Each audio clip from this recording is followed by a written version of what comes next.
In this video, I'll show you different clips of the game Population 1, played in different ways. So a Population 1 on the PC using a link, we have on the PC with wireless through virtual desktop, and standalone native. So just through, the Quest 2 itself. At the end of the video, I'm going to show you which one is the best quality-wise and playability-wise, and I'll explain more on that at the end of the video. This week is all about Population 1, so if that interests you and would like to support me at the same time as a small creator, then subscribing will definitely help me, so thank you guys for that. The first gameplay is a recording of Population 1 on the PC with a link. Now this is not the official Oculus link, more on that later. With link, your Quest 2 basically becomes a really good PC VR. Well, let's start by saying that the PC with link is good and safe, as in that because it is connected to your computer with a cable, your Quest 2 will always have a good connection with your PC. As you can see, Link runs horrible when you start recording. It is using up all the PC power to both play the game and record it. Because of this, I tried stopping the recording and closing OBS just to see if it made a difference. The game definitely runs a lot better, but I would still get frequent frame drops and the game just went really slow in general. Here are the specs I have right here on screen, or you can just look at the links down below in the description. You might just think that it's my PC's fault, that it's just not powerful enough.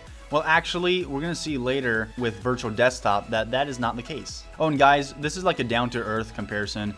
So it's more like for the average player and what they would experience. So it's kind of subjective because it's kind of hard to show you all the FPS exactly what they are. And obviously, because in VR is different on screen on the VR itself. Versus what you guys see, which is actually a mirror. Plus, a lot of the native recordings are actually worse than what I see.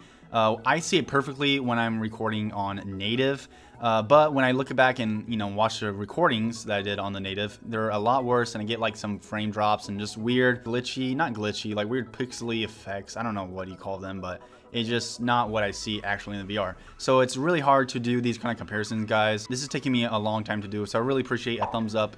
Now, this is standalone, native. So this means directly from the Oculus Quest store. This is recording using the Oculus Quest feature of, the recording feature or whatever, which shouldn't do anything on the performance. The performance should be exactly the same. Oh, and by the way, guys, Population 1 is Oculus cross-buy.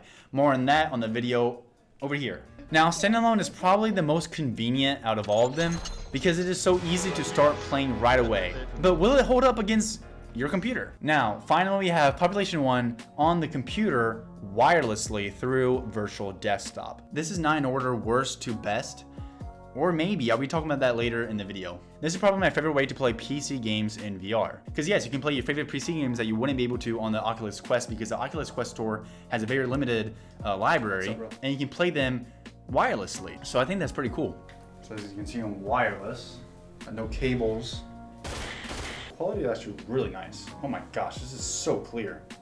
I can see the finest details. I don't know if you guys can see exactly what I'm seeing. I can see the finest details. Guys, wireless quality-wise is definitely the best out of all three. When I'm in wireless, the game runs really well on my computer, plus I'm wireless, so that's great. So yeah, I don't know why, but just for some reason, when I'm in Link, the game just runs horribly. Like my computer just can't handle it, but it can when it's wireless through virtual desktop, which is really strange. And of course, other than the fact that you are on the PC version of Population 1, so you have a boost in graphics and lighting, and even with all of these things for wireless being better than the other two, it's actually not the winner. Population 1 for being on Quest 2 actually runs really good, like surprisingly good, and you don't even notice these minor differences with the lighting and the little graphics upgrade, but I'll be explaining more of my thoughts on this in just a second. Now let me just take a moment to talk about the Oculus Link. I'm not using the official Oculus Link cable because actually any cable is fine for this. Several people say that actually there's no difference between a cable like this one right here